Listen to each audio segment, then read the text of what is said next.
J'en profite pour faire la transition avec la table ronde que j'anime moi-même. Donc j'ai plaisir d'accueillir sur scène Bassem Assé, qui est le premier adjoint à la maire de Nantes et qui est également militant socialiste et auteur à la Fondation Jean Jaurès d'un certain nombre d'expertises. Safia Dahani, qui est chercheuse en sociologie politique et qui pourra aussi, j'aimerais nous éclairer sur les ressorts du vote RN et de la sociologie du vote RN. Et Sylvain Kahn, qui est également expert associé à la Fondation Jean Jaurès, historien, et qui nous parlera aussi de l'extrême droite en Europe. Alors, je vais dresser un peu le panorama de cette table ronde. On est ensemble depuis ce matin et on s'est posé beaucoup de questions. On s'est posé en premier lieu la question de l'idéologie, du langage de l'extrême droite, aussi des ressorts du vote RN, hein, c'était l'objet de la première table ronde. On a continué sur la désinformation, les fake news, avec une table ronde très animée sur les enjeux aussi qu'on avait, nous, de créer des stratégies pour informer face à la désinformation. Et là, on va rentrer dans le dur. On rentre dans le dur parce que moi j'entends et j'ai depuis ce matin beaucoup de retours qui tendent à dire mais comment on fait maintenant? Comment on fait? On sort de là, on va rentrer dans une séquence d'élections municipales et c'est quand même ce qui intéresse aussi beaucoup de militants, sympathisants, activistes qui sont là aujourd'hui qui disent mais comment on fait pour éviter que ça bascule tout simplement dans moins d'un an, dans ma commune, dans mon village, dans mon quartier? On a aussi plus largement des enjeux évidemment à l'échelle nationale, on en a parlé avec la constitution du nouveau Front populaire, et avec beaucoup aussi, je vois, d'activistes aujourd'hui présents qui ne sont pas cartés dans les partis, mais qui étaient là, parce que l'engagement de la société civile a été essentiel à ce moment-là de bascule pour éviter justement l'accession au pouvoir de l'extrême droite. Et voilà, on se parle, on se dit mais comment on fait pour avancer aujourd'hui ensemble dans les mois qui arrivent? Et on a aussi au niveau européen, et c'est un mouvement, en fait, ces mouvements-là, ils ne sont pas déliés, c'est un mouvement global. On a une extrême droite qui a infiltré totalement les institutions européennes, alors qu'en réalité, elle en avait été mise dehors naturellement à la construction de l'Union européenne post-Seconde Guerre mondiale, parce qu'elle était frappée du sceau de la collaboration et du nazisme, tout simplement, et qui a aujourd'hui infiltré tous les secteurs, toutes les institutions, avec souvent, on va dire, une perméabilité de plus en plus grande, avec les droites conservatrices classiques, voire les droites traditionnelles que nous, on connaît davantage dans nos pays occidentaux. Et on a quand même un levier aussi à se poser pour savoir comment on arrive à résister, parce que ce sont des vases communicants. Je vais peut-être commencer par toi, Bassem, qui, en tant que premier adjoint à la ville de Nantes et auteur de nombreuses analyses sur ce sujet, peut aussi nous éclairer sur ses moyens d'action. C'est-à-dire qu'une fois qu'on est passé du constat à l'analyse, comment on fait demain? Quels sont les mécanismes qui peuvent, au niveau local, tant national, nous permettre d'avancer et d'éviter non seulement d'être en contre, mais aussi de créer un projet qui nous permette tout simplement de convaincre ceux qui ont baissé les bras et qui aujourd'hui se disent à quoi bon, au final, le RN, on n'a jamais essayé, autant voir ce que ça donne. Merci Sarah, merci Ninoué pour l'organisation de cette journée et pour l'invitation. Et donc pour cette question, tu as commencé en disant qu'on rentrait dans le dur. Effectivement, c'est là où les choses commencent à se compliquer. C'est quand on doit être confronté au suffrage universel, aux élections qui arrivent, qu'elles soient municipales l'année prochaine ou législatives et présidentielles l'année suivante. Et puis il y en aura encore d'autres, les départementales, les régionales, l'année d'après. Et en réalité, quoi qu'il arrive dans la lutte contre le Rassemblement national, c'est à la fin du match qu'on compte et qu'on constate le résultat, pour ne pas utiliser une autre image. C'est-à-dire qu'en fait, c'est au moment où l'élection arrive qu'on va être capable de dire est-ce qu'on a réussi à convaincre les électeurs ou est-ce qu'on a raté quelque chose quelque part. Et il faut constater que même si les choses se sont améliorées dans l'année écoulée, là, en 2024, il n'en reste pas moins que depuis une dizaine d'années, peut-être même depuis plus, on constate, élection après élection, que nous, on recule et que eux avancent. Ce qui veut bien dire que dans la façon dont on porte un projet, dont on essaye de convaincre les électeurs de la justesse de notre projet, de la justesse de nos propositions, eh bien, il manque quelque chose. Sinon, l'électorat Rassemblement national ne sera pas en train de croître comme il a cru, et notre électorat à nous ne sera pas en train de se réduire comme il s'est réduit, puisque toute formation confondue, on doit être en dessous de 30% à peu près en ce qui nous concerne, et eux, Ils sont arrivés jusqu'à 42%. Les chiffres ont été indiqués ce matin lors de la première table ronde. Et donc, une fois qu'on a constaté ça, comment on fait pour traduire les choses concrètement et traduire cette lutte concrètement dans les campagnes électorales et dans les urnes ensuite, les dimanches d'élection? Je pense qu'il y a deux éléments principaux à prendre en compte. C'est le fait que nos propositions, les projets que l'on porte, doivent parler à l'ensemble de l'électorat qu'on vise. Et l'ensemble de l'électorat qu'on vise, c'est l'ensemble du corps électoral, l'ensemble des citoyens qui vont nous écouter, qui doivent comprendre ce que l'on dit, c'est-à-dire utiliser des mots compréhensibles, être sur des combats qui touchent la majorité. Ça ne veut pas dire que quand il y a des minorités qui ont un certain nombre de demandes justes et légitimes, ça ne doit pas être traité. Ça doit être traité, évidemment.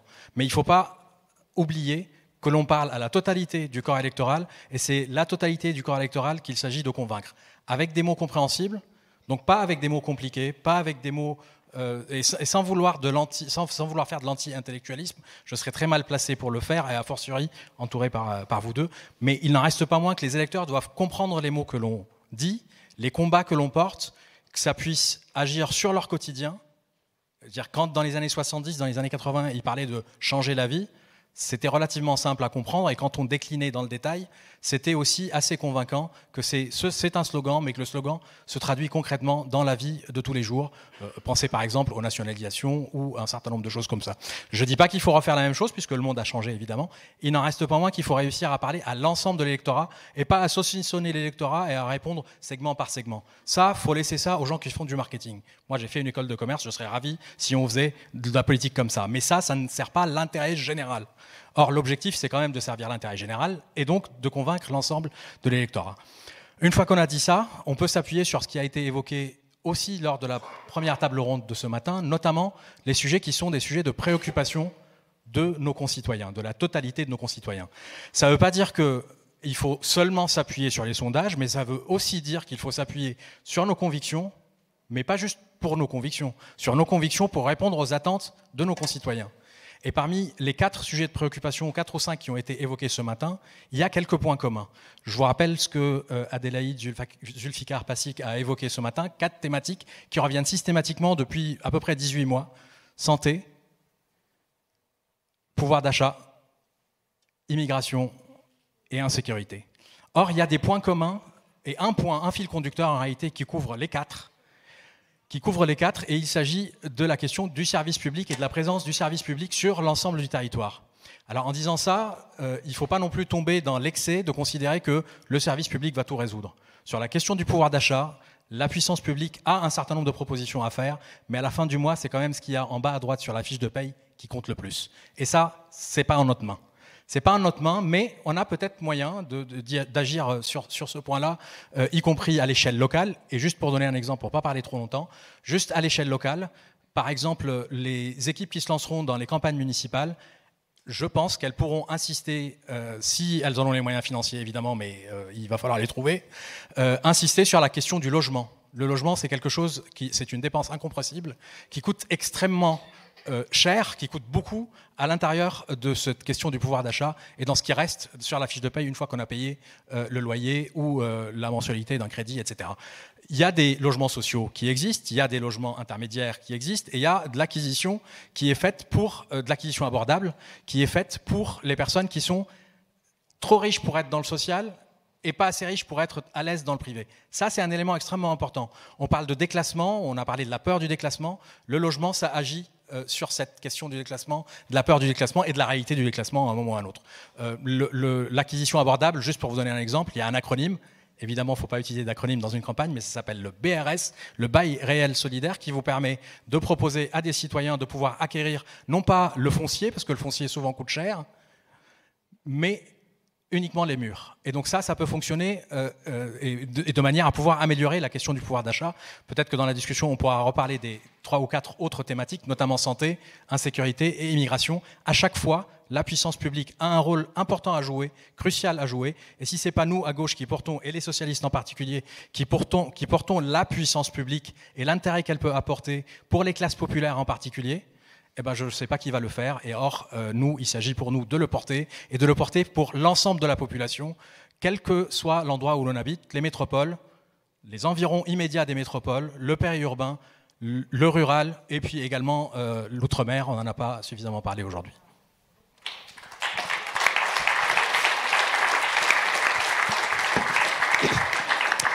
Merci Bassem. Je reviendrai ensuite sur ce que tu as dit parce que on avait aussi invité sous la houlette de Chloé Ridel qui était avec nous ce matin, Antoine Bristiel, autre chercheur associé à la Fondation Jean Jaurès au sein d'un groupe d'experts qu'on a constitué au sein du PS, qui nous parlait aussi de ces sujets-là et qui nous expliquait que c'était l'échelon local, donc les élus municipaux, les maires, qui avaient encore davantage la confiance des concitoyens pour mettre en place ces solutions de protection face aux sujets qui les questionnent. Et donc c'est peut-être dans le cadre aussi des élections municipales qu'on a les leviers pour agir sur ces politiques publiques. Tu parles du logement, de la santé, du pouvoir d'achat. Ne faut pas croire que ce sont que des politiques qui sont activées au niveau national. Au contraire, je pense que là on a des réponses à apporter pour éviter que dans des villages, effectivement, il y ait des bascules qui se font. Et comme la figure du maire, des élus locaux, est encore une figure de confiance, contrairement, malheureusement, aux élus nationaux, à la politique nationale, qui est fort dégradée dans l'opinion publique, et bien là, je pense qu'on a des réponses à trouver, mais on y reviendra. Safia, Dani, je me tourne vers toi, plutôt pour aborder cette fois-ci un sujet un peu plus structurant, à savoir celle de la sociologie de l'électorat RN et aussi un peu de ce qu'elle nous renvoie en miroir, à savoir la représentation, la représentativité des questions qu'on se pose souvent au sein du PS et de la gauche, de nos représentants, tout simplement, nos élus, de nos candidats, et voir aussi si avec tes travaux, tu as pu dresser quelques pistes qui nous permettraient de répondre aussi à cette attente parfois d'une autre représentation en politique. Merci Sarah. Déjà merci de m'avoir invitée à participer à ce séminaire de lutte contre l'extrême droite. Alors bon, dans le temps qui m'est imparti, je vais essayer de parler de recherches plus ou moins récentes en sociologie et en sciences politiques. Donc moi je suis pas élue, je suis pas non plus membre d'un parti politique. Donc il y a vraiment l'idée que ce que je vais vous raconter, c'est pas mon opinion politique à moi préétablie, c'est vraiment des recherches notamment récentes sur l'extrême droite et particulièrement le RN. Et pour préciser à partir de quel point de vue je vais m'exprimer, moi je suis post-doctorante donc en sociologie, maintenant à Sciences Po Paris, plus à l'EHESS, et ça fait 10 ans que je travaille sur le Rassemblement national, ses dirigeants, ses militants, son organisation, ses électeurs, et aujourd'hui autour de la médiatisation en fait, du RN. Donc la table ronde, elle s'intitulait « Comment sortir de la tétanie ?» Donc moi, ce que je vais essayer de discuter aujourd'hui, c'est plusieurs éléments un peu de fond, des tendances assez lourdes et qui ne datent pas d'hier, et qui participent peut-être à comprendre comment on en est arrivé là aujourd'hui et qui peut-être susciteront la discussion pour essayer de trouver des solutions. Comment est-ce qu'on fait pour lutter contre une extrême droite qui aujourd'hui n'est plus représentée par un seul parti politique mais par 2 partis, puisque donc le RN est désormais accompagné de Reconquête qui a des élus au niveau européen, et un parti qui, et c'est pas anodin, dans un premier tour d'élection législative, va rassembler plus de 10 millions d'électeurs, donc plus de 10 millions de personnes qui, un dimanche matin ou après-midi, vont faire le choix de sortir de chez eux pour aller déposer un bulletin Rassemblement national. Donc on est dans un contexte, et je le dis avec une certaine forme de gravité, dans un contexte très particulier aujourd'hui, inédit dans l'histoire de la Ve République. L'extrême droite s'est démultipliée dans l'espace politique dominant, et a également bénéficié aujourd'hui d'un contexte où ce n'est pas que les partis qui sont normalisés, mais aussi les idées portées par l'extrême droite. Et je pense qu'on peut faire preuve collectivement de réflexivité pour savoir comment est-ce qu'on en est arrivé là. Alors le premier point sur lequel je voulais revenir, comment sortir de la tétanie, je pense qu'il y a un élément important, c'est les mots pour dire l'extrême droite. J'écoutais un peu les retours de ce qui s'était dit ce matin, j'écoute ce qui se dit dans la presse. Il y a un mot qui est très souvent employé pour parler de l'extrême droite depuis au moins 10-15 ans, qui est un parti populiste. Donc je l'ai entendu tout à l'heure dans votre discours. Et en fait, si je veux pointer l'importance des mots, c'est que ça fait 10, 15, 20 ans que l'extrême droite, on ne la nomme plus forcément pour ce qu'elle est. Donc une extrême droite différentialiste, naturalisante, essentialisante et raciste. On va plutôt parler d'un parti populiste, qui est un terme qui a été transmis d'ailleurs par une partie du champ académique. Et en fait, en abandonnant progressivement même la lutte sémantique contre l'extrême droite, on participe collectivement à normaliser une offre politique qui, à la fois dans ses propositions programmatiques et dans son organisation, donc sa manière de faire partie, n'a quasiment pas évolué depuis 1974. Le terme de populiste, il est très prisé, notamment dans certains cercles médiatiques, et il permet souvent, en fait, de corroborer la théorie, qui est inexacte, du fer à cheval, où les extrêmes, voilà, se ressembleraient, ce qui ne saurait être plus faux. Logiquement, ça n'a absolument aucun sens. Donc, le populisme, ça a servi à disqualifier, en fait, une partie de l'électorat RN imaginé pendant longtemps autour de groupes populaires qui auraient magiquement basculé du Parti communiste ou du Parti socialiste ou de la gauche à l'extrême droite, ce qui se vérifie très peu en fait dans les travaux de sociologie électorale.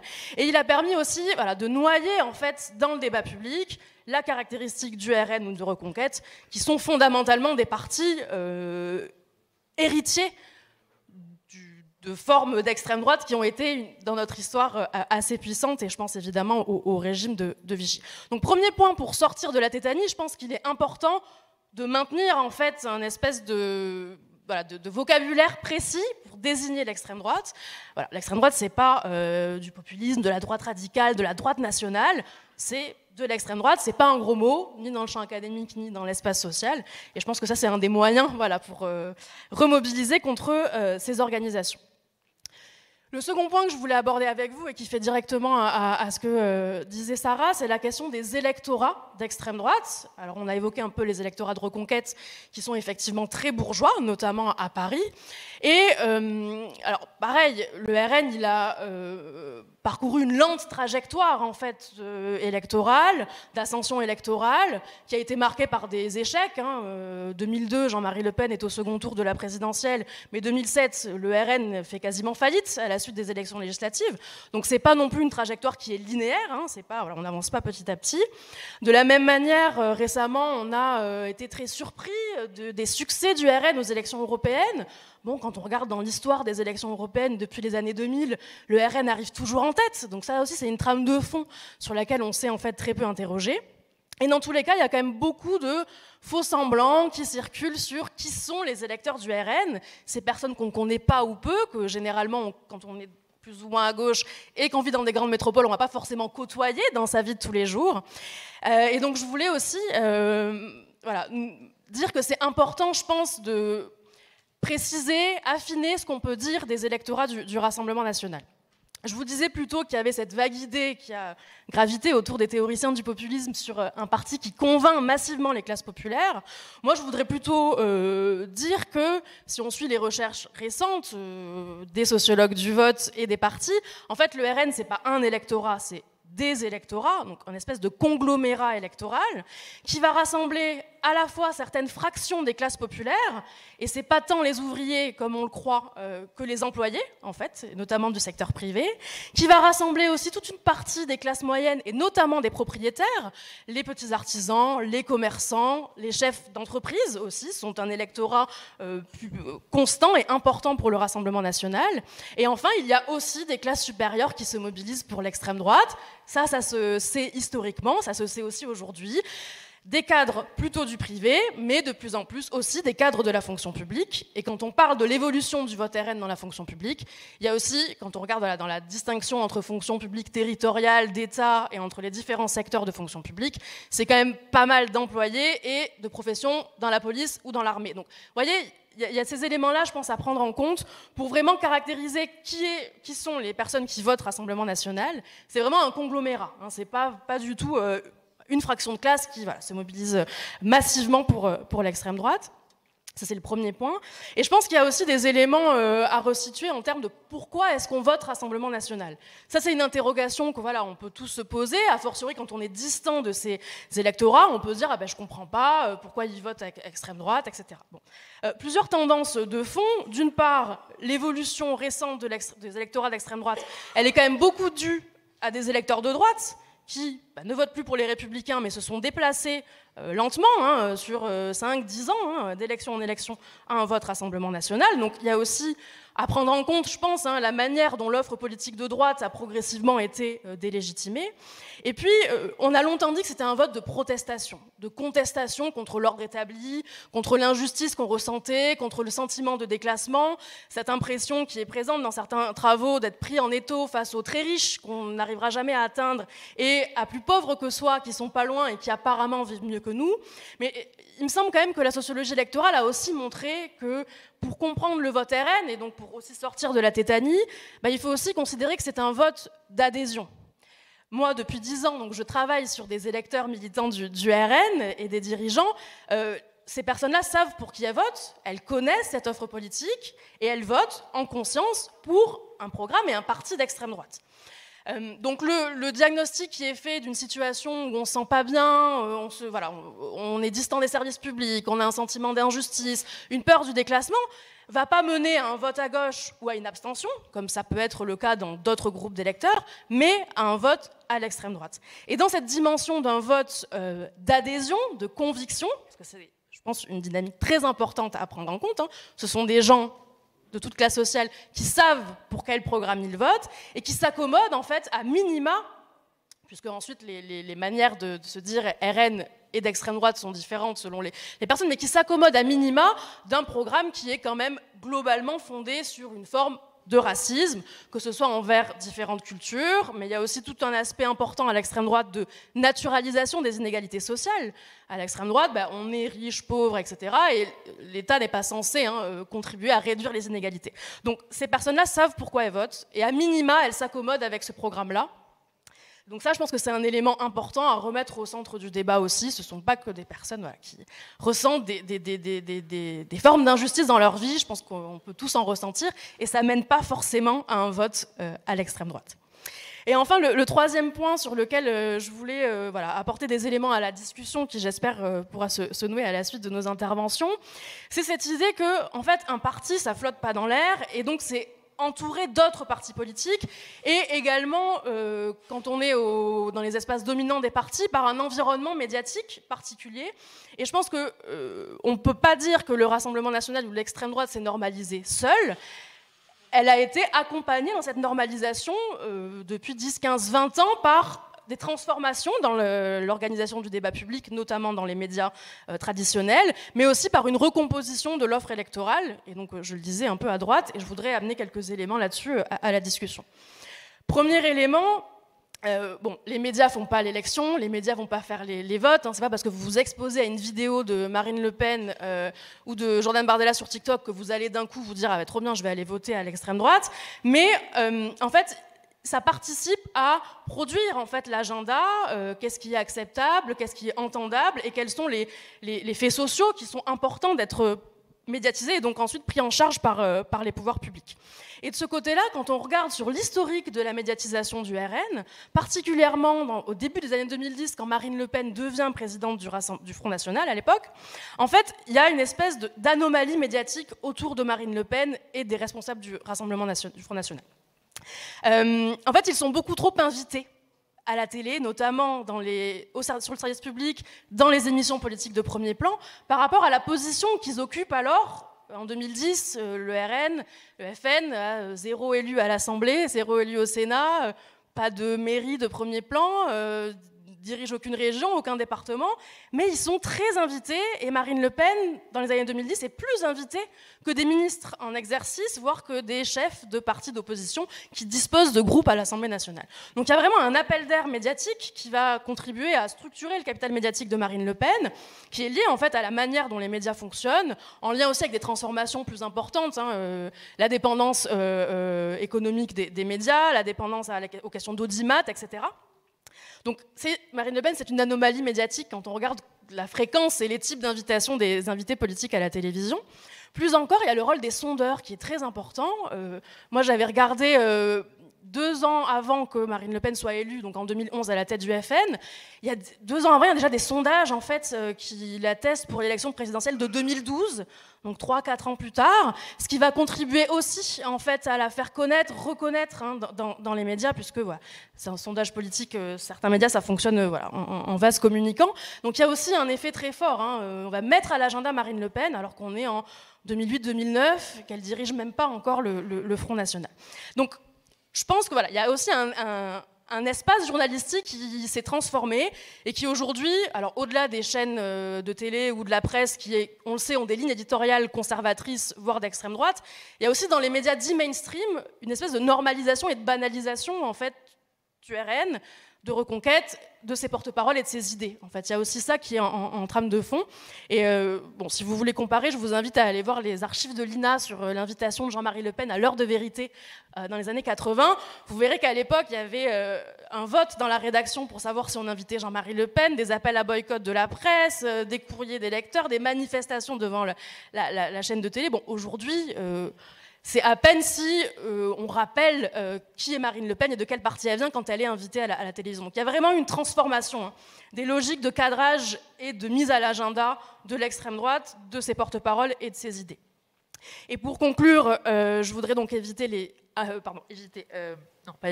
évoquer les autres partis politiques et donc l'offre politique qui a toujours été en relative concurrence avec le FNRN. Donc moi, dans mes travaux, j'ai beaucoup travaillé sur comment le RN s'est restructuré sous Marine Le Pen grâce à l'aide des transfuges venus de la droite, donc des cadres politiques de la droite qui coupent la file d'attente et qui accélèrent leur carrière politique en se retrouvant au Rassemblement national, qui a plus de postes à offrir, plus de rétributions à offrir. Il y a cette idée qui, bon, aujourd'hui, s'est quand même manifestée récemment avec la scission Ciotti. Bon, c'est pas anodin de se dire que le président du principal parti de droite en France a rejoint les rangs de l'extrême droite. Je pense que voilà, ça marque aussi un tournant.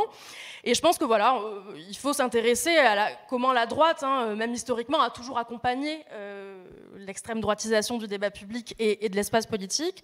Et peut-être se poser collectivement aussi la question à gauche de comment faire pour apporter des choses face à cette extrême droite normalisée, cette droite radicalisée qui a participé à la normalisation du RN et de Reconquête. Voilà, c'était quelques éléments, voir si ça peut susciter la discussion liée à des recherches récentes en sociologie et en sciences politiques qui, je l'espère, pourront aider à sortir de la tétanie.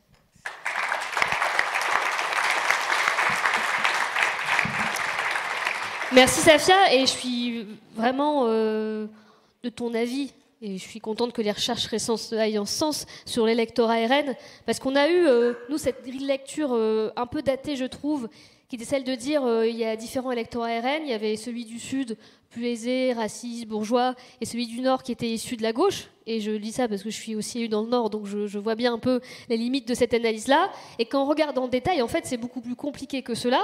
Et je partage totalement ton analyse sur le fait que c'est l'électorat de droite, en fait, qui vient nourrir...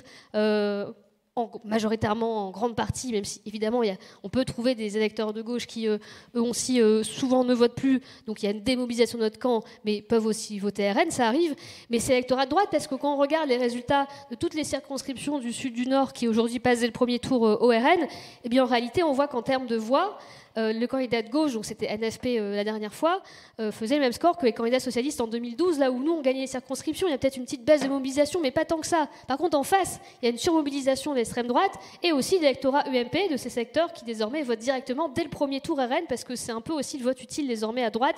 Comme la droite ne fait plus désormais de barrières ni idéologiques ni programmatiques, avec le RN, on a cette absorption-là. Donc je pense que c'est important d'avoir ce constat pour ensuite réagir de la bonne manière et ne pas avoir un peu de poser d'images fantasmées sur ces choses-là. Donc on en reviendra, mais merci pour ton analyse. Sylvain, je me tourne vers vous. Donc cette fois-ci, avec un regard peut-être plus d'historien. Et dézoomer un peu pour aussi parler de ce qui se passe au niveau européen, parce que, encore une fois, je pense que ce sont des vases communicants et ce qu'on retrouve à l'échelle locale, à l'échelle de notre pays. Évidemment, ce sont des mouvements qui ne sont pas étrangers aussi à ce qui se passe en Europe, avec une recomposition de l'extrême droite dans l'espace européen qui ne date pas d'hier, mais qui s'est accélérée, je pense aussi sous l'impulsion de certains dirigeants, notamment Giorgia Meloni, qui a pu en Italie adopter en fait une posture beaucoup plus consensuelle vis-à-vis de l'Union européenne, vis-à-vis de l'OTAN, qui en fait a fait de l'extrême droite pragmatique et qui désormais a un groupe très important au Parlement européen qui permet d'absorber et d'aller chercher davantage vers la droite et le centre pour mordre un peu sur aussi ces mouvements-là. Et une extrême droite qui elle est restée... je ne veux pas dire populiste parce que du coup, j'ai bien entendu avant l'analyse et j'y souscris, mais qui est resté, on va dire, très réactionnaire aussi dans son approche des institutions et qui a une approche beaucoup plus frontale. Donc voilà, encore, quels sont les grands mouvements que vous avez pu observer et derrière, quels sont les leviers d'action qu'on a, parce qu'on se sent là aussi face à une vague. Moi, j'ai commencé un peu à m'intéresser à la politique en 2009 avec les élections européennes où c'était déjà l'extrême droite en France qui arrivait en tête. Et j'étais au lycée, je me disais, mais comment un parti qui est contre l'Europe peut être en tête aux élections européennes ? européenne. Et donc c'est comme ça que ma réflexion a commencé, avec l'idée de dire mais ils viennent pour mettre des bâtons dans les roues, c'est quand même complètement fou. Donc comment on peut faire pour lutter contre cette montée-là qui semble parfois difficile à contenir ? Merci beaucoup de votre invitation. Merci Sarah, je remercie aussi Romane de la Fondation Jean Jaurès. Merci à tous. Donc effectivement, moi j'étudie la vie politique de l'Union européenne, à la fois d'un point de vue géographique et historique. Donc par conséquent, je vais essayer, c'est un peu ce que je peux vous apporter ici aujourd'hui en espérant être utile, c'est une vision d'ensemble, une vision du tableau européen, voire l'extrême droite, du point de vue du tableau européen. Alors évidemment, pour ça, nous, les chercheurs qu'on appelle les européanistes, quelle que soit notre discipline, ceux qui étudient l'objet Union européenne, on s'appelle entre nous européanistes et on est un peu comme ça dispersés dans les différentes disciplines. On n'est jamais très nombreux, on est toujours un peu quelque part dans les issues de secours. Quand ça bon, les historiens, il n'y en a pas énormément qui s'intéressent à l'Europe, les géographes non plus, mais voilà, bon, c'est comme ça. Donc, on a la chance, quand on s'intéresse à l'objet vie politique de l'Union européenne, d'avoir tous les 5 ans une élection, les élections européennes, qui ont lieu en même temps dans tous les pays et qui débouchent sur un Parlement élu au suffrage universel. Et donc, ça donne vraiment une photographie extrêmement claire, extrêmement parlante. Alors évidemment, ce n'est pas le seul indicateur, c'est-à-dire il faut toujours lire, entre guillemets, le résultat des élections européennes en lien avec les résultats des élections nationales et locales. Et donc, en fait, la vie politique européenne, c'est cette espèce de maillage d'élections locales, nationales et européennes. Et en fait, si vous regardez... vous avez une espèce de, on peut dire comme ça, de feu roulant d'élections qui ont lieu quasiment tous les mois, voire toutes les semaines. Il y a en permanence des élections dans l'Union européenne. Voilà. Alors effectivement, selon, disons, le cas sur lequel vous allez vous focaliser, vous n'allez pas forcément avoir exactement les mêmes conclusions, les mêmes analyses, bien sûr.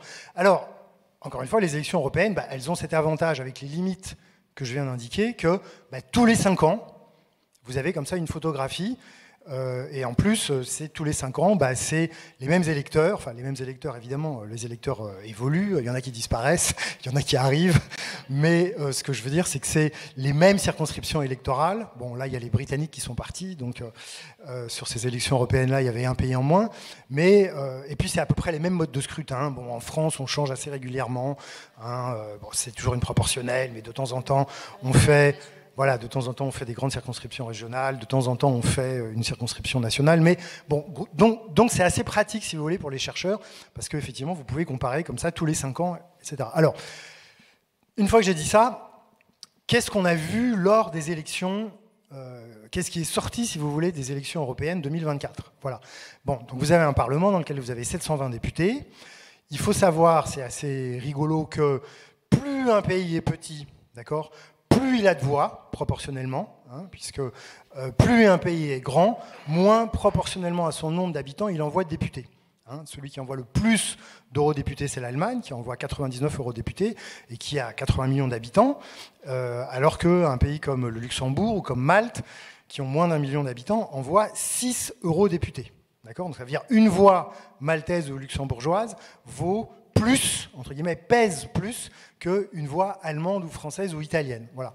Donc il faut avoir ça en tête. Je le dis, comme ça en passant, je ne sais pas trop ce qu'on peut en faire par rapport à l'extrême droite, mais en tous les cas, ça fait partie, disons, de la cuisine européenne à laquelle on contribue tous. Donc dans ce Parlement, la première caractéristique, alors moi je vais l'appeler, justement parce que je suis à l'échelle de l'Europe, de la grande famille des droites radicales et extrêmes, vous avez un quart des 720 eurodéputés, d'accord, qui ont été élus sur des listes de la grande famille des droites radicales et extrêmes. Voilà. Bon.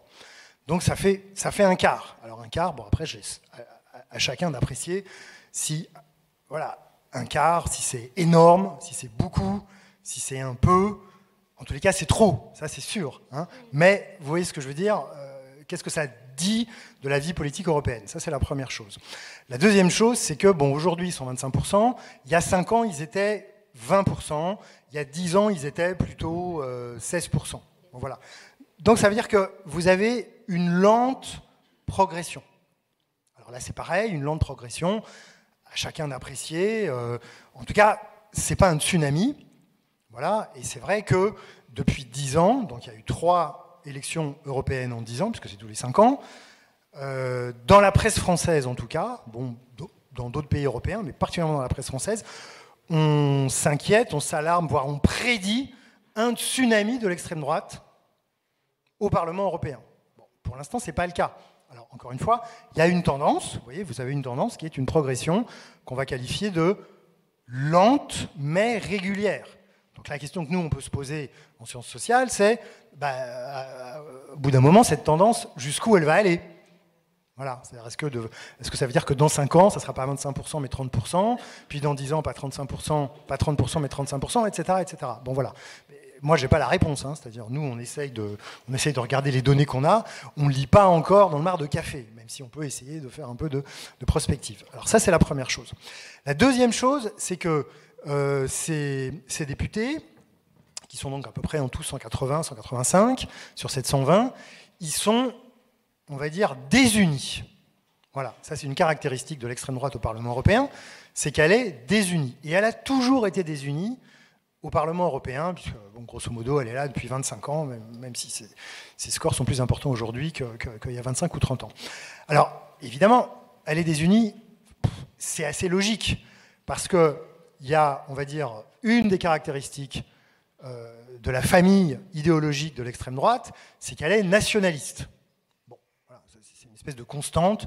Hein, depuis que l'extrême droite est apparue dans la vie politique démocratique au milieu du XIXe siècle, eh bien, l'extrême droite se caractérise, elle a plein de caractères qui peuvent être différents selon les pays, mais en tous les cas, ils ont un point commun dans tous les pays, c'est qu'ils sont nationalistes. Alors, nationaliste au XIXe siècle, ça voulait dire quoi ? Et même jusqu'en 1945, ça voulait dire ma nation. Enfin, d'abord, on croit qu'il y a une hiérarchie des nations. Et puis, une hiérarchie des nations, ça peut être une hiérarchie des cultures. Puis, une hiérarchie des cultures, ça peut être une hiérarchie des races. Voilà. Donc, il y a une hiérarchie des nations.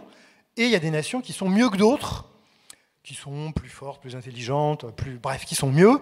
Et qui, donc, à ce titre, peuvent avoir une légitimité à s'occuper des autres. Alors, soit à s'en occuper, ça c'est du paternalisme, ou soit à les envahir, soit à les dominer, soit à les réduire en cendres. Bon, voilà.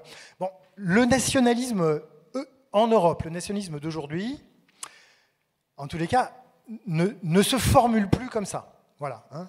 Il est, comme ça a été dit, il est plutôt différentialiste. Ça veut dire chacun chez soi. Voilà. Je suis, disons, voilà, j'écoute un discours de Viktor Orban. Viktor Orban dit les Hongrois, c'est vachement bien. Les Hongrois, d'ailleurs, il ne faut pas les mélanger avec des gens qui ne sont pas hongrois. Hein, et puis, chacun chez soi, et on se portera mieux. Bon, et puis, d'ailleurs, on peut élargir ça à l'échelle européenne et dire que bon, les nations européennes, voilà, elles sont côte à côte, elles se tiennent par la main. Et puis, c'est bien que les nations non européennes restent en dehors de l'Europe. Voilà. Le nationalisme d'aujourd'hui, c'est ça. Et c'est donc, bon, c'est pas un jugement de valeur, ce que je dis, c'est un constat. C'est donc un nationalisme, d'une certaine manière, qui est non belliqueux.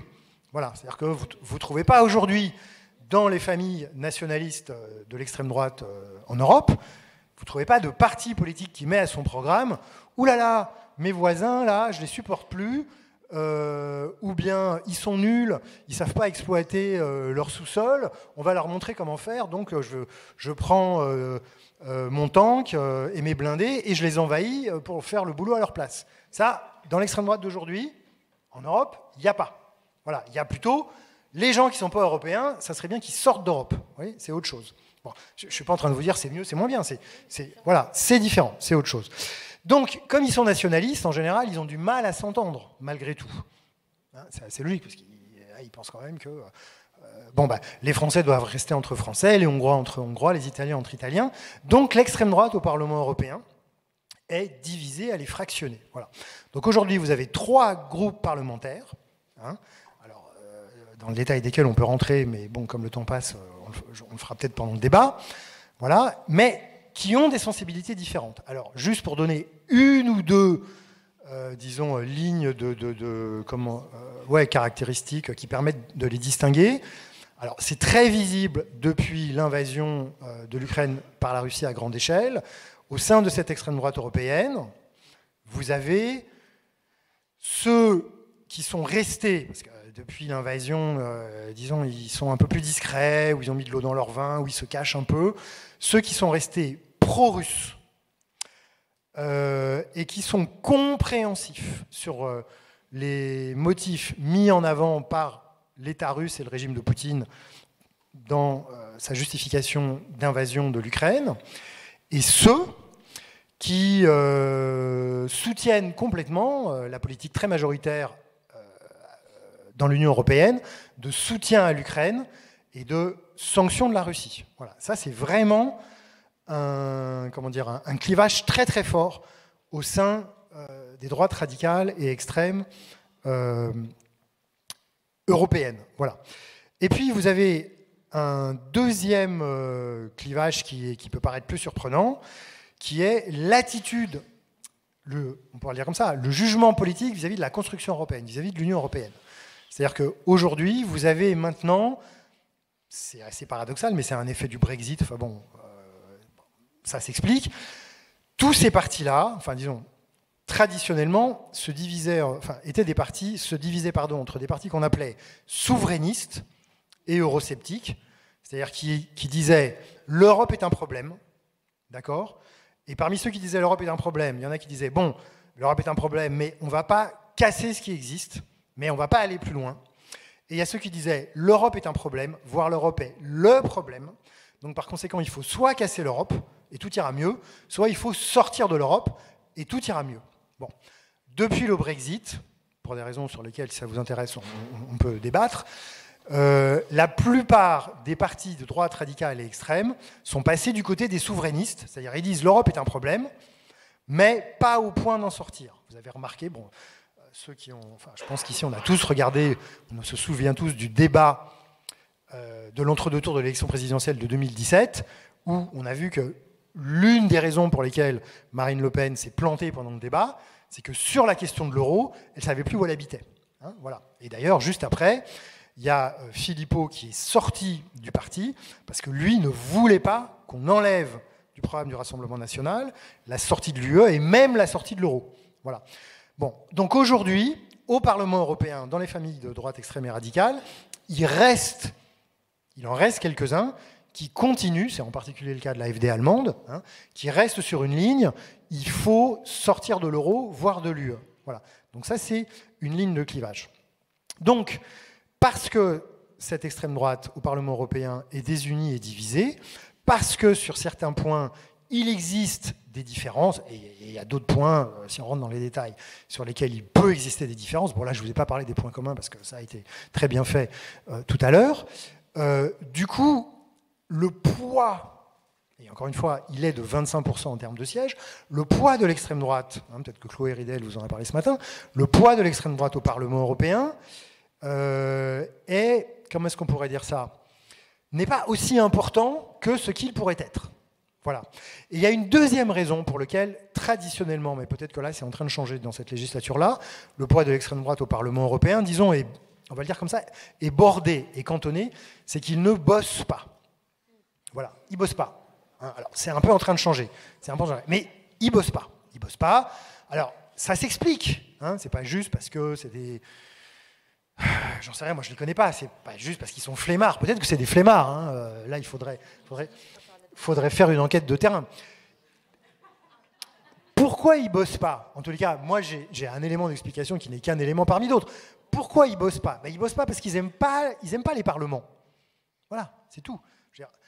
L'extrême droite, quand l'extrême droite historiquement naît au 19e et surtout dans l'entre-deux-guerres, ben voilà, hein, comme le dit Sarah, la caractéristique de l'extrême droite, il y a le nationalisme, et la deuxième grande caractéristique, c'est l'anti-parlementarisme.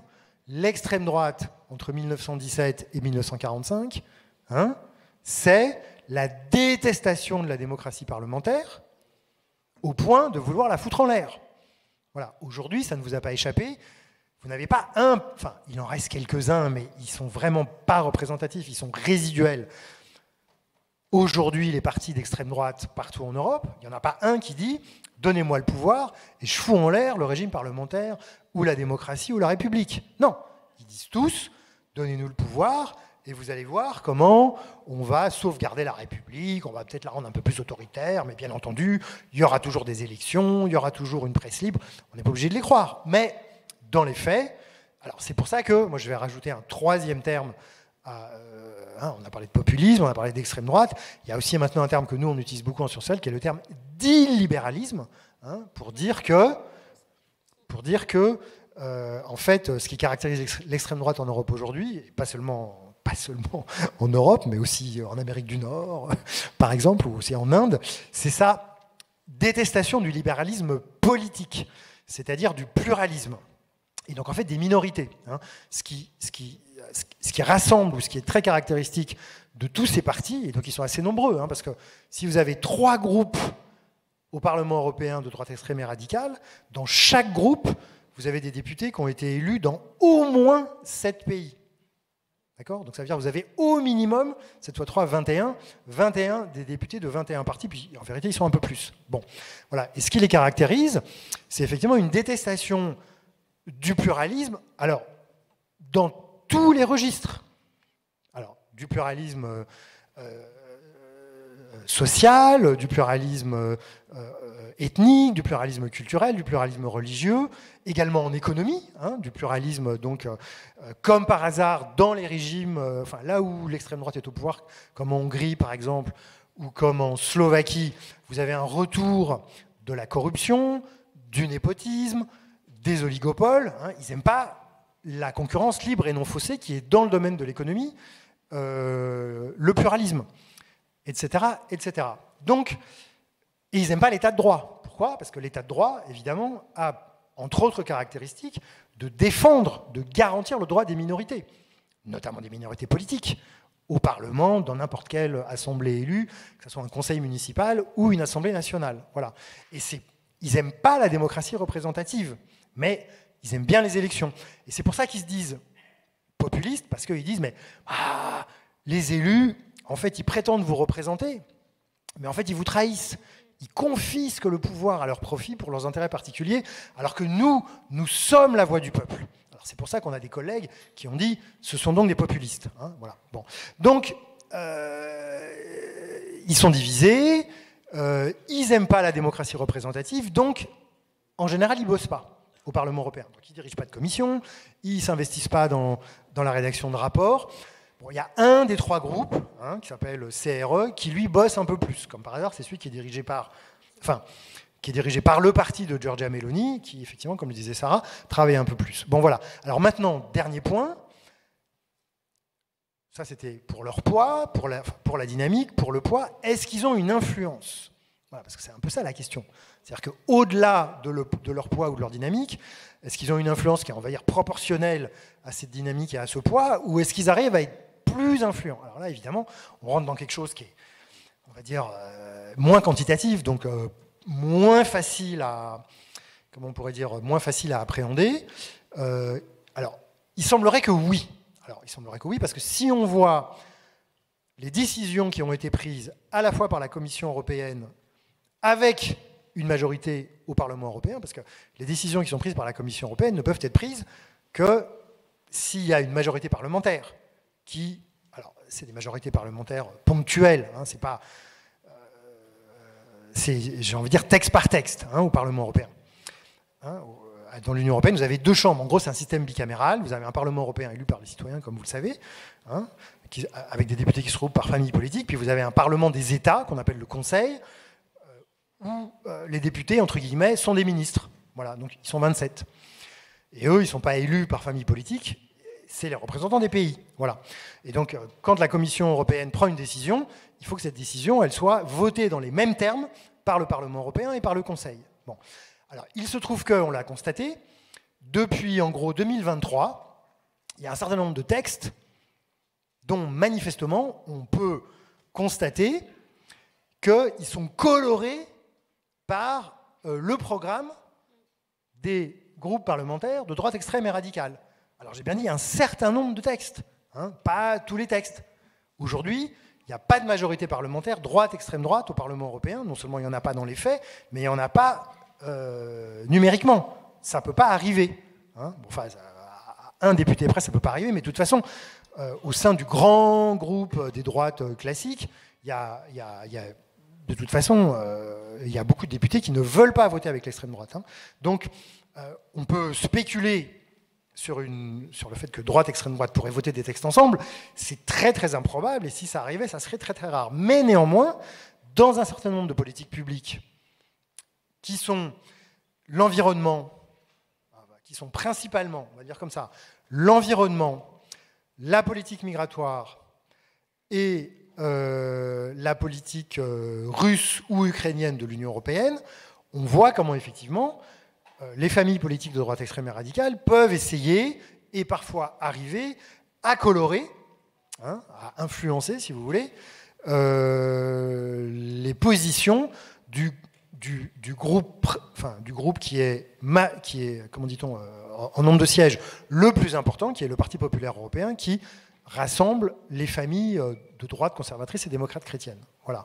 Et donc tout l'enjeu, en fait, au Parlement européen, me semble-t-il, et à l'échelle européenne, c'est effectivement de faire en sorte que cette tentative ou cette tactique d'infiltration des programmes politiques des partis qu'on va appeler, pour faire vite, de droite, par les programmes politiques d'extrême droite, comment dire, trouve des limites importantes.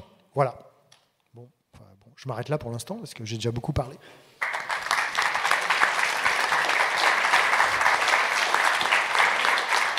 Merci beaucoup Sylvain Kahn, et on remarque cette contamination en réalité des programmes de droite, voire même du centre désormais, au Parlement européen, se retrouve aussi en France, parce qu'on a quand même une dérive des débats, et on l'a vu par exemple à l'Assemblée nationale avec le débat sur le droit du sol, où cette suppression a été votée y compris par les députés de droite, voire macronistes, voire des personnes qui ont été plus à gauche avant de rejoindre Macron. Donc on a cette contamination-là, qui est peut-être le vrai risque au final de la victoire du RN, plus que la victoire aujourd'hui numériquement parlant, dans certaines instances, dont le Parlement européen.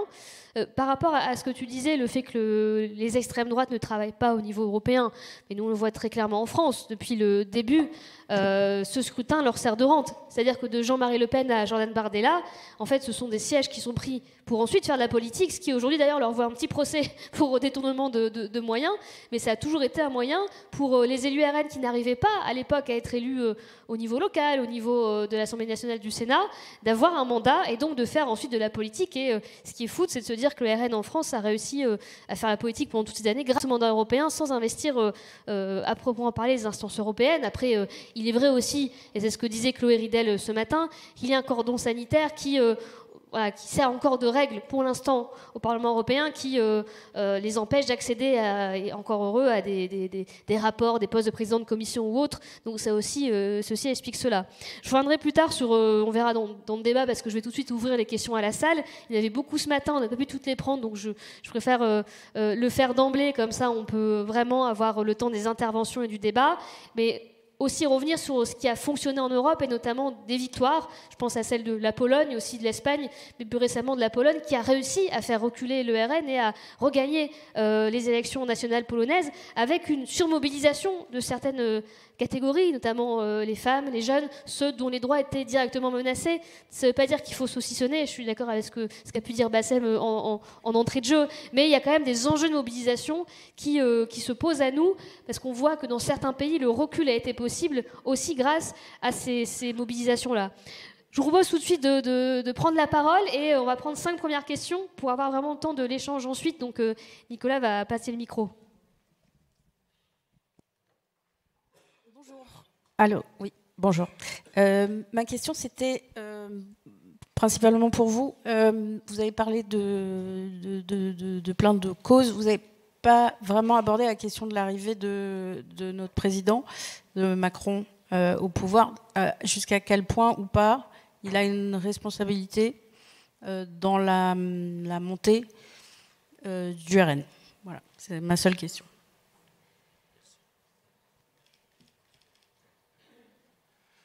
J'ai 2 petites questions. La première, je n'ai pas saisi une différence majeure entre l'extrême droite dite FN, RN et le Parti des Républicains.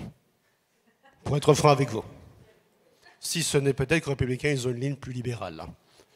Je suis franc avec vous, sachant qu'on est parti dans la lutte contre l'extrême droite. Et la seconde chose, il y a une extrême droite qu'on a mise un petit peu de côté et qu'il serait peut-être utile de parler, c'est l'extrême droite israélienne.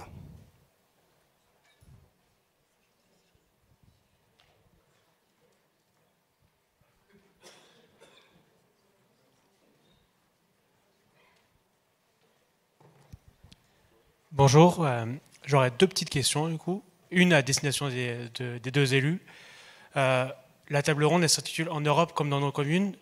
Qu'est-ce qu'on propose nous réellement la gauche aujourd'hui pour les très petites communes? On arrive en 2026 ces élections. Là je ne parle pas de communes de 5, 6 ou 10 000 habitants. Je parle de communes très rurales à 400, 500 habitants qui votent aujourd'hui massivement à droite et à l'extrême droite. Ces terres qu'on a perdues, qu'il faut qu'on aille rechercher. Qu'est-ce qu'on leur propose aujourd'hui? Donc si vous aviez demain une baguette, une mesure à mettre, qu'est-ce que vous pourriez mettre en place? Et ma deuxième question, c'est qu'on parle, voilà, ça rejoint un peu l'extrême droite, le RN ou Zemmour, mais qu'est-ce qu'on oublie aussi les monarchistes ou les autres partis de l'extrême droite complotistes? Qu'est-ce qu'on fait aujourd'hui, nous, la gauche, pour lutter contre cette montée-là?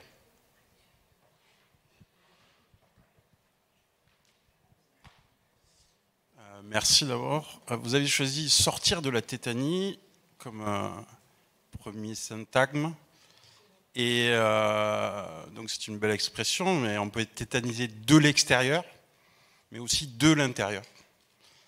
Et est-ce qu'on n'aurait pas intérêt à remarquer que cette demande identitaire qui vient un peu de partout, hein, notamment qui vient de partout en fait, elle répond à un phénomène qui est global, qui est la globalisation, et que nous, socialistes, sommes un peu tétanisés par le fait que on a amplement participé à la mise en place de cette globalisation. Moi, je suis un peu plus vieux que certains, donc je me souviens de 94 et du GATT, etc., où les socialistes n'étaient pas sous-représentés. Alors, on a fait peut-être comme on aurait pu, c'était pas forcément une mauvaise chose, mais ça a eu des effets, notamment sur l'ouvrier du textile de Reims. Donc, si on faisait peut-être pas notre mea culpa, mais au moins, disons, on posait une analyse sur les effets de cette mondialisation qu'on n'avait pas prévue, est-ce que ça ne nous aiderait pas à sortir de cette tétanie?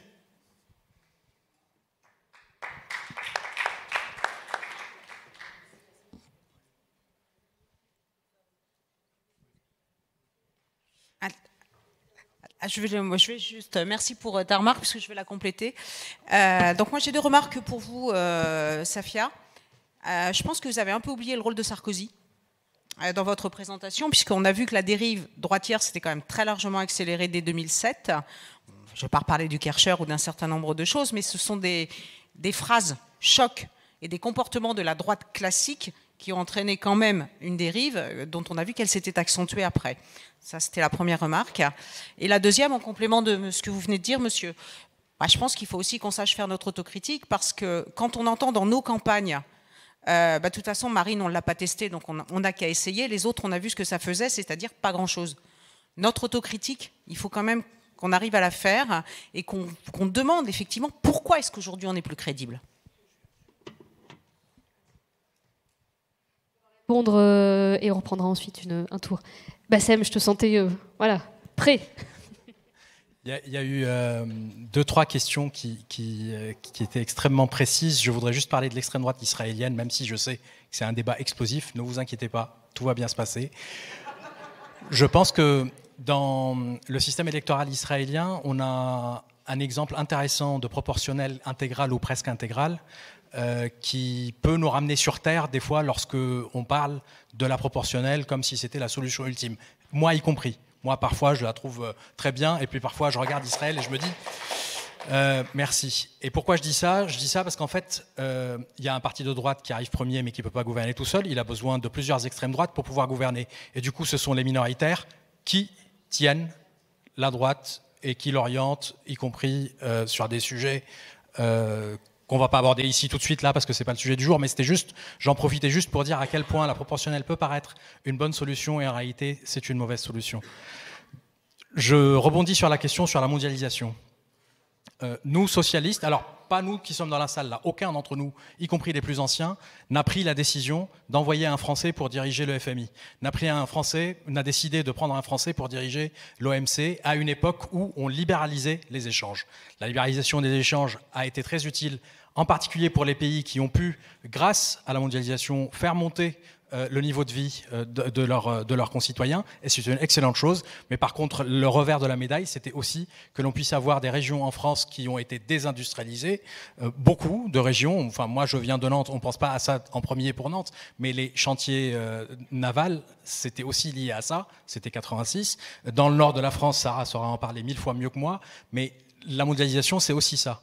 Et donc, c'est aussi l'époque où le Rassemblement national montait, et pourtant, Jean-Marie Le Pen, à l'époque, défendait une politique libérale, qui était aussi libérale, enfin libérale dans le sens néolibéral en économie, équivalente, même plus, à celle que Chirac défendait à l'époque.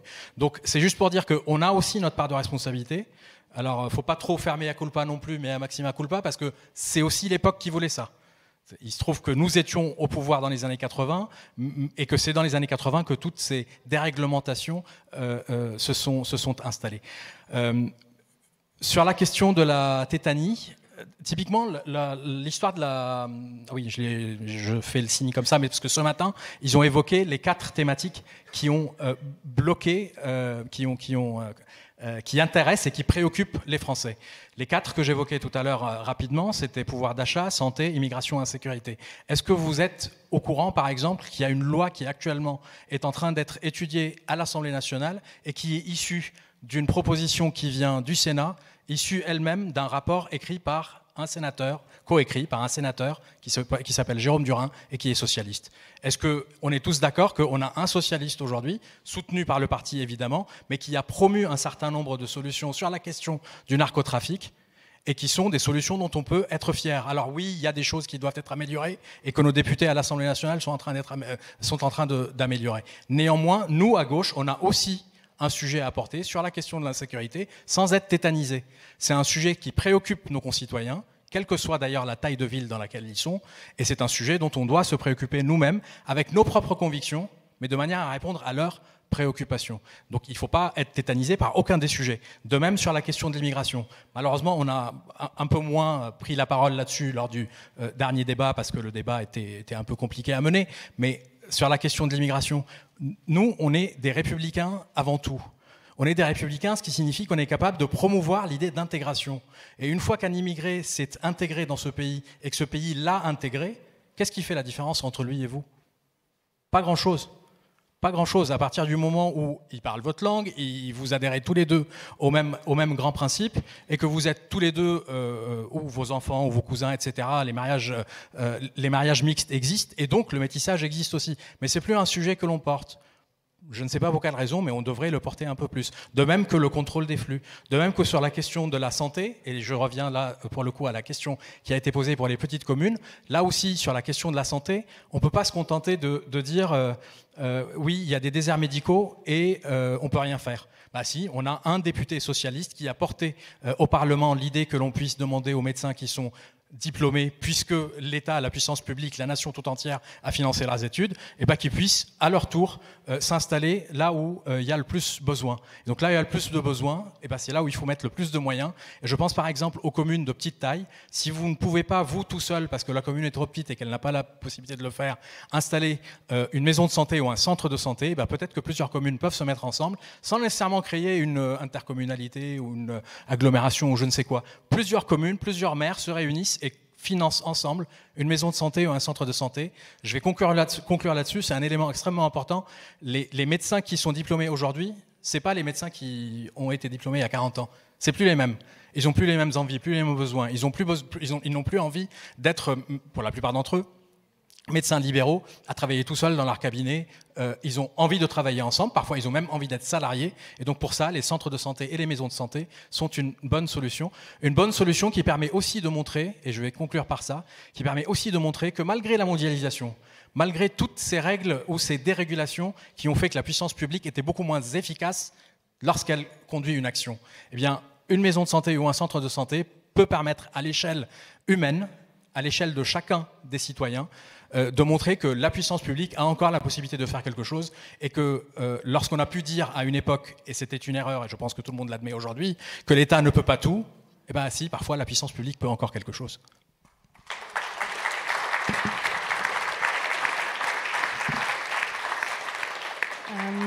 Merci pour ces questions. Juste pour revenir, madame, sur Sarkozy, oui, quand je parlais de la tendance de fond de la radicalisation de la droite, c'est en partie lié au quinquennat Sarkozy, voire avant. Mais en fait, les électorats du RN ont toujours, ont de longue date, pu représenter des électorats stratégiques qu'il fallait chercher à récupérer pour déstabiliser un camp comme l'autre, mais je n'en dirai pas forcément plus aujourd'hui. Alors sur la question de Macron au pouvoir, à quel point a-t-il une responsabilité dans la montée du RN ? Moi je ne vais pas... je vais pas nominalement dire qui est responsable. D'ailleurs, il y a un livre de Johan Chapoutot qui s'appelle Les Irresponsables, qui vient de sortir, qui porte sur l'arrivée d'Hitler au pouvoir, qui peut permettre de réfléchir par analogie et comparaison sur le contexte actuel, bien sûr, sans faire d'anachronisme. Hein. Mais disons qu'en fait, sous les présidences d'Emmanuel Macron, on a effectivement eu la mise à l'agenda de certaines propositions de loi. Moi, je me souviens du contexte de la loi immigration, par exemple, qui reprenait la préférence nationale. Et préférence nationale, c'est quand même le totem de Jean-Marie Le Pen, présent dans les programmes du RN, FN depuis les années 80. Donc c'était assez marquant de voir comment le centre, la droite reprenaient les termes pour dire le monde généralement mobilisé à l'extrême droite. Je pense que les séquences récentes aussi, dans lesquelles on a pu prêter un certain pouvoir aux députés RN pour arbitrer la stabilité d'un gouvernement, pour arbitrer des nominations à certains postes, comme par exemple au Conseil constitutionnel, peuvent aussi participer à mettre en avant l'extrême droite comme... un parti légitime, respectable, normal, qui est à l'Assemblée et qui fait du travail parlementaire.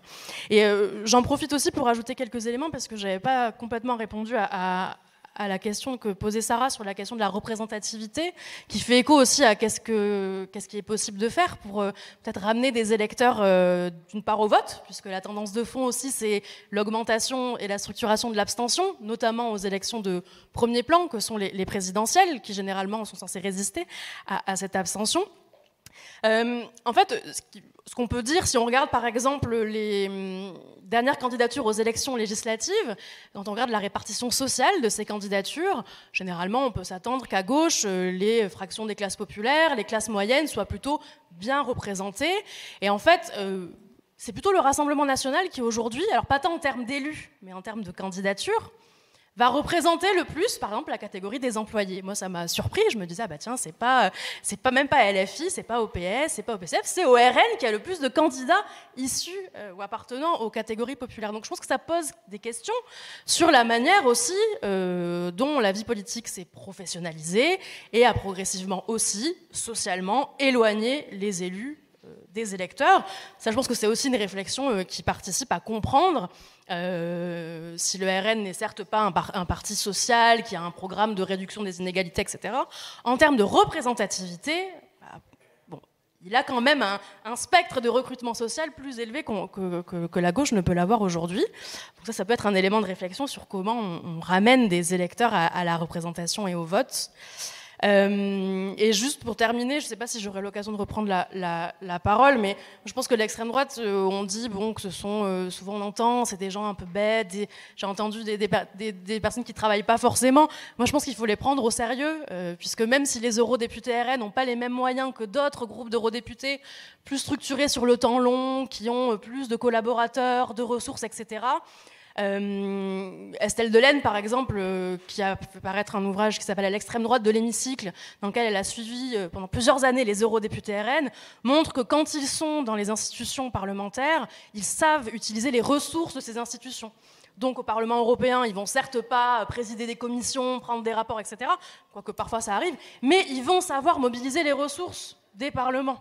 Et les entourages des députés, des eurodéputés, ce sont des personnes qui ont des diplômes, qui ont fait des parcours dans des IEP, dans des grandes écoles. Donc, ils savent faire de la politique professionnelle. Hein. Ce sont pas, il y a des professionnels au Rassemblement national, et je pense qu'il faut du coup les prendre au sérieux. Hein, pour se rendre compte de qu'est-ce qu'il est possible qu'ils fassent s'ils arrivaient au pouvoir. Je pense que c'est une dynamique importante.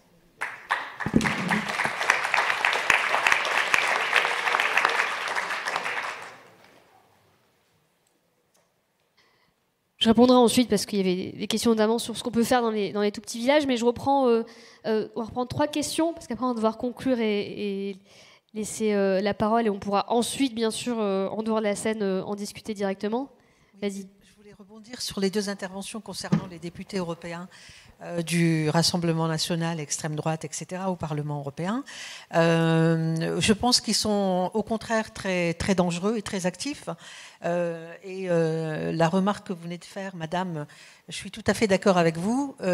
Pour preuve, le rapport sur la souveraineté technologique de l'Union européenne est aux mains de Sarah Knafo, par exemple. Donc c'est quand même un rapport, la souveraineté numérique de l'Union européenne, assez important. Donc ils sont, pour moi, je trouve qu'ils sont extrêmement actifs au sein du Parlement européen et il ne faut pas négliger justement leur pouvoir de nuisance. Voilà, merci. Pardon. Moi, je suis le secrétaire de la section de Bruxelles et donc j'ai pas mal de mes membres de la section qui travaillent au Parlement ou à la Commission, ce qui est mon cas. Donc je voulais vous féliciter quand même d'avoir justement invité Sylvain Kahn et les députés européens, parce qu'il y a effectivement un lien qui est souvent méconnu entre la politique européenne et la politique nationale et la continuité des deux. Donc c'est plus une remarque. Et sur ce qu'on peut faire au niveau européen, et je pense qu'au niveau européen, ce qui est aussi très important, c'est de développer une politique industrielle, ce qui a toujours été un peu un tabou. Parce que l'ouverture, on pourrait en discuter, elle a quand même des avantages, il ne faut pas l'oublier, parce que c'est une ouverture ordonnée, mais elle devrait s'accompagner avec des politiques plus... voilà. Et le deuxième point que je voulais faire, c'est aussi voir ce qui se passe dans les pays partenaires. La porosité entre la droite et l'extrême droite, quand c'est Vox et le Partido Popular en Espagne, on la retrouve au Parlement européen. Quand on a des partis de droite, comme aux Pays-Bas, des gouvernements qui sont soutenus par des partis d'extrême droite, aux Pays-Bas, en Suède, on retrouve ça au Parlement européen. Et il y a des porosités. Et la difficulté aussi, c'est que les textes qui sont votés au Parlement, alors c'est aussi pour ça que je vous rassure sur le fait que Sarah Knafo ait le rapport, il sera quand même voté par la majorité du Parlement. Donc il y aura quand même... mais il y a des amendements, et c'est au niveau des amendements que les enjeux se font et qui ne sont pas très visibles, et ça, c'est une difficulté. Et le dernier point, c'est aussi regarder ce qui se passe, par exemple, en Allemagne, sur la dette. Le fait de pouvoir avoir des politiques sociales, d'avoir de l'argent. Il y avait un frein à la dette en Allemagne qui correspond d'ailleurs à l'idée du pacte de stabilité. Aujourd'hui, c'est ce qui a fait tomber le gouvernement Scholz. Et c'est ce qui maintenant fait une alliance CDU, SPD, pour justement lever ce frein. Donc je pense qu'il faut avoir effectivement tous ces liens en tête.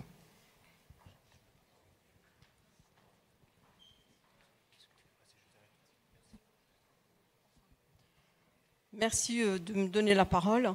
Il y a quand même un sujet sur lequel il y a une tétanie totale et je souhaite vraiment intervenir dessus, c'est le vote des immigrés. Parce que depuis tout à l'heure, j'entends les immigrés, c'est une classe opaque, on parle en leur nom.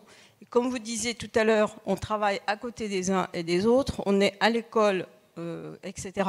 Et on considère de manière tacite et inconsciente qu'ils ont moins de droits que nous, les Français. Et donc, il y a une tétanie là-dessus, sur le vote des immigrés. Prendre en compte leurs paroles, leur donner un espace d'expression, et notamment ils sont des personnes ancrées dans les territoires, sur un plan économique, sur un plan social, sur un plan éducatif, sur un plan démographique. Et de ce fait-là, on ne leur donne aucune place, et ça me choque énormément d'entendre l'amalgame qui est fait entre immigration et sécurité, et même dans la bouche des socialistes, parce qu'en fait les thématiques sont engendrées par l'extrême droite, alors qu'on peut être innovant socialement et proposer un autre projet sociétal. Et là, je trouve que c'est même violent, parce qu'inconsciemment, on est dans un accord tacite, que ce sont des gens qui ont moins de droits que nous, et on parle en leur nom, ils n'ont pas d'espace de parole. Voilà.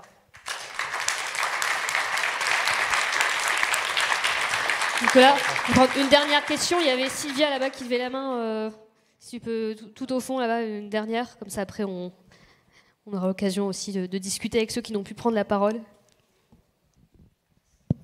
Merci Sarah. Moi ma question, un constat en tout cas, c'est que la tétanie qui a été la mienne au mois de juin dernier, comme sûrement beaucoup ici, ça a été de voir tous ces jeunes qui nous disaient être entourés d'autres jeunes qui assumaient pleinement Bardella, et qui sont totalement finalement en méconnaissance de ce que nous on connaît du RN et du Front National, et comment on peut à l'échelle du parti, en tant qu'élu, en tant que militant, travailler aussi là-dessus et refaire ce travail de rediabolisation qui a totalement disparu et qui fait qu'aujourd'hui, on assume pleinement, on l'écrit sur les réseaux sociaux, on dit qu'on vote RN, on dit qu'on aime Bardella, et il y a vraiment eu un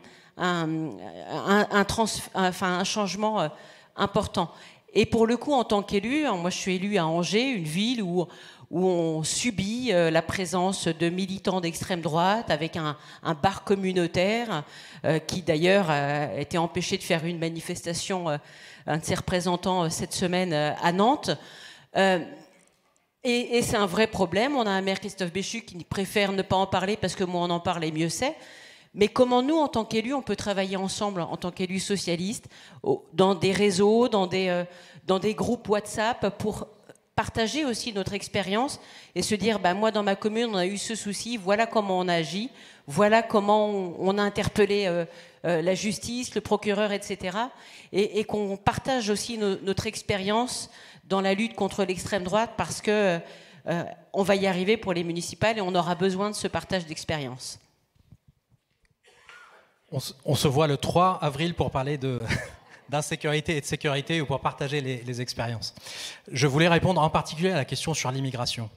Tout à l'heure, quand je disais que dans les préoccupations des Français, il y avait 4 thèmes qui revenaient régulièrement, c'est le pouvoir d'achat, la santé, l'insécurité et l'immigration. Quand je dis l'un après l'autre, c'est pas pour faire un lien. Si on parle de santé, c'est pas pour faire un lien avec pouvoir d'achat et inversement, etc. C'est juste que ce sont 4 préoccupations qui sont évoquées par les Français systématiquement depuis 1 an et demi dans les sondages. Néanmoins, il faut quand même revenir sur le point que vous évoquiez et effectivement rappeler le fait que dans ce pays, il serait bon que la gauche en général tienne les 2 bouts du sujet, à la fois celui de la maîtrise des flux, de la régulation des flux, du contrôle des flux, mais aussi celui de l'intégration. Et l'intégration, elle ne va pas se faire toute seule. L'intégration nécessite des moyens. Tout comme un bébé qui naît, on investit, la puissance publique investit dans les écoles, dans les crèches, dans les écoles, dans les collèges, dans les lycées, et plus tard dans de la formation universitaire ou professionnelle, et plus tard dans du logement, pour l'enfant qui est né ici.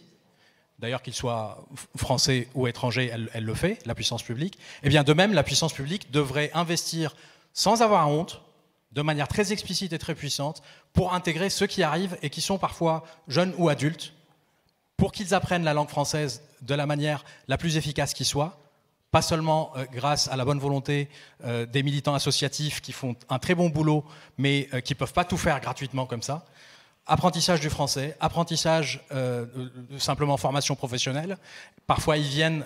Ceux qui arrivent, les nouveaux venus, arrivent d'économies qui n'ont pas exactement les mêmes secteurs d'activité qu'ici.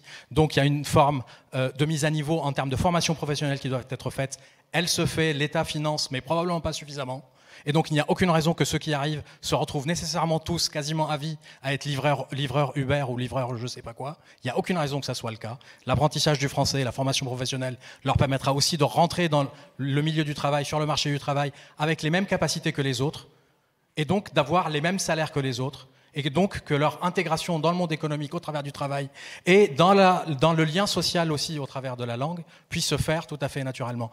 Et les étrangers qui arrivent ici et qui ont un jour une carte de séjour d'1 an, et ensuite de 5 ans, et ensuite de 10 ans, quelle est la raison qui fait qu'ils ne seront pas français un jour eux aussi? Il n'y en a aucune. Depuis 1791, il y a eu un décret à l'époque de la Révolution, par la Convention, si je ne me trompe pas, il y a des historiens dans la salle qui sauront mieux dire ça que moi, mais depuis 1791, le droit du sol existe Et le droit du sol permet à des personnes qui arrivent dans ce pays, non pas de rester citoyens de deuxième zone, à qui on donnerait comme une aumône la possibilité, et là tous les socialistes ne seront pas d'accord avec moi, mais ce n'est pas une aumône qu'on leur donne en leur disant vous pourrez voter aux élections locales. Ils peuvent devenir français et ils peuvent voter à toutes les élections. Pourquoi les en empêcherait-on? Pourquoi? Il n'y a aucune raison. Il y en a même parmi eux qui, une fois qu'ils se sont intégrés, qu'ils ont appris la langue, etc., ils ont fait un bout de chemin dans la vie professionnelle, finissent par devenir élus. Il y en a ici. Élus locaux, élus nationaux, il y en a, ça existe. Et donc il n'y a aucune raison de les cantonner dans une logique de citoyens de deuxième zone. Ils arrivent, ils font les efforts, la société fait les efforts, et petit à petit, ils viennent citoyens comme les autres.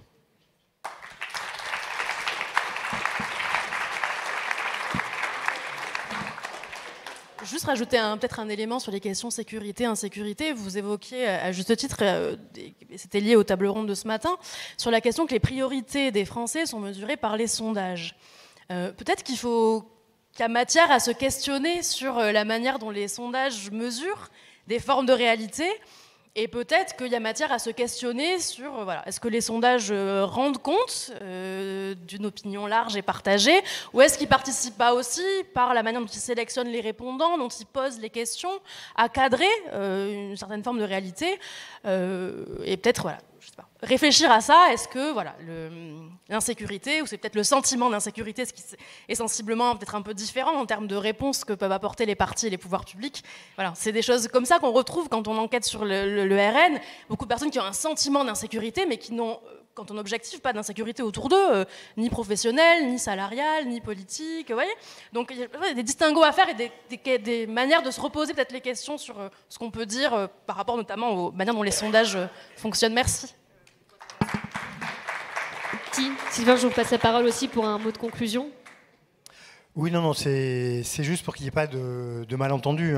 Quand j'ai dit que les élus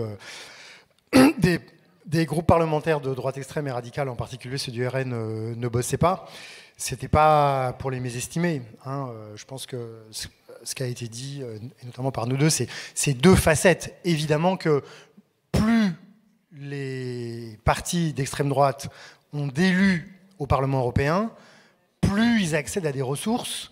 Et en effet, avec ces ressources, ils s'étoffent en collaborateurs, en matière grise, en ressources humaines. Et avec ça, effectivement, ils nourrissent leurs projets. Et donc, effectivement, Sarah le rappelait, on voit bien que, on sait, le jugement va être rendu à la fin du mois, on sait de quoi est inculpé actuellement un certain nombre de députés européens du Rassemblement national. Voilà. Donc, en vérité, on a dit deux choses complémentaires, c'est-à-dire que c'est deux facettes de la présence des eurodéputés de droite extrême et radicale, c'est-à-dire qu'en même temps, ils peuvent profiter de toutes les ressources que leur donne le fait d'avoir des élus, et en même temps, ne pas s'investir, on va dire, dans le travail parlementaire. Et je terminerai juste sur ce point, encore une fois, en disant qu'il y a 3 eurogroupes parlementaires de droite extrême et radicale, et c'est vrai que là aussi, ils n'ont pas tous exactement le même comportement et la même utilisation du Parlement européen. En l'occurrence, le groupe qui s'appelle CRE, donc celui où il y a le pitch polonais et Fratelli d'Italia de Meloni, eux, ils sont moins justiciables, on va dire, de la manière dont je les ai caractérisés tout à l'heure. Voilà. Merci.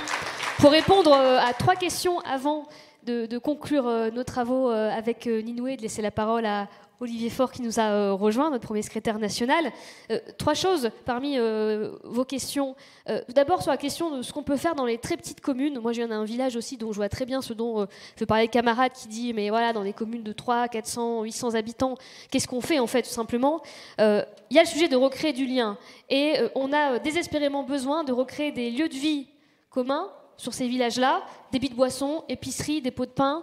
Ça, c'est quand même du très concret sur lequel aujourd'hui on a des déserts tout simplement de lieux en commun sur des kilomètres et des kilomètres dans certains départements parce que c'est difficile tout simplement. La rentabilité économique pour les bistrots elle est difficile. On a beaucoup de fermetures. Le fait d'obtenir une licence et un casse-tête administratif et le fait d'être approvisionné aussi parfois est de très compliqué selon certains secteurs. Donc je pense qu'il y a la matière pour nous à réfléchir. Il y a beaucoup de communes qui se lancent dans des achats de lieux de commun, mais ça demande aussi de l'investissement sur deniers publics et c'est les budgets municipaux qui ne sont pas les plus élevés. privée. Donc là aussi, il faut trouver les moyens d'aider ces communes-là à créer ce qu'on a appelé tiers-lieux, ce qui aujourd'hui s'appelle autre nom, un peu à la mode, mais en fait simplement c'est se retrouver, parce qu'il n'y a rien de pire que l'isolement dans ces villages-là, et je pense que ça fait partie des solutions qui sont déjà, on invente rien ici, développées dans des communes comme des actes de résistance. Donc je pense que nous on est prêts, et on y reviendra dans les outils qu'on propose, mais aussi à aider là-dessus sur les élections municipales, sur les préoccupations qui ont été évoquées ce matin, que tu as rappelé Bassem, dans les enquêtes d'opinion, à savoir il y a des sujets de préoccupation, donc il faut y répondre. C'est vrai, mais il y a aussi du rabâchage médiatique. Et en fait, parfois, on crée, par ce rabâchage médiatique-là, les sujets de préoccupation qui n'en sont pas initialement, notamment l'immigration. Et c'est aussi à nous d'arrêter d'être en défensive sur ces sujets-là et de dire ça suffit maintenant. En fait, ces sujets ne sont pas des sujets, ce sont des sujets qui sont inventés de toutes pièces, qui sont rabâchés par les médias, et que nous devons nous interpeller sur des sujets de préoccupation tels que, par exemple, les salaires qui sont trop bas, tels que l'intégration de la jeunesse, tels que l'accès au marché de l'emploi des jeunes et des exclus. Et c'est aussi à nous, parfois, d'imposer notre agenda médiatique, là où je pense qu'on joue un peu trop en défensif, parfois, sur ce qu'on nous impose comme étant des sujets d'inquiétude, mais qui sont des sujets qui sont eux-mêmes imposés par l'agenda médiatique. Enfin, sur aussi les moyens de réaction, je ne vais pas dévoiler les outils dont on parlera juste après, Sylvia, mais on va effectivement se mettre à agir pour les élections municipales.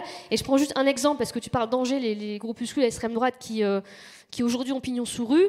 Nous, à Lille, on a fermé la Citadelle sur décision de Martine Aubry, qui est un bar d'extrême droite bien connu des milieux d'extrême droite flamands identitaires, un bar qui avait pignon sur rue, qui avait un stand à la braderie de Lille, qui pouvait faire des soirées réservées aux Blancs. Elle a été fermée sur décision administrative, il y a eu un recours, ils ont perdu. Donc à un moment, il faut aussi tout simplement interdire, en fait. Interdire, on n'est pas là pour tergiverser, on n'est pas là pour dire, bon, on va négocier, on va essayer de... Non, ces lieux n'ont pas lieu d'être. Des soirées réservées aux Blancs, ça n'existe pas. C'est passible de poursuite pénale. Et je pense qu'à un moment, il faut qu'on agisse là-dessus et qu'on arrête parfois de vouloir même être tolérant envers les intolérants. Et là-dessus, je conclue cette table ronde. Donc, merci encore pour vos interventions respectives. À très bientôt, je pense. Et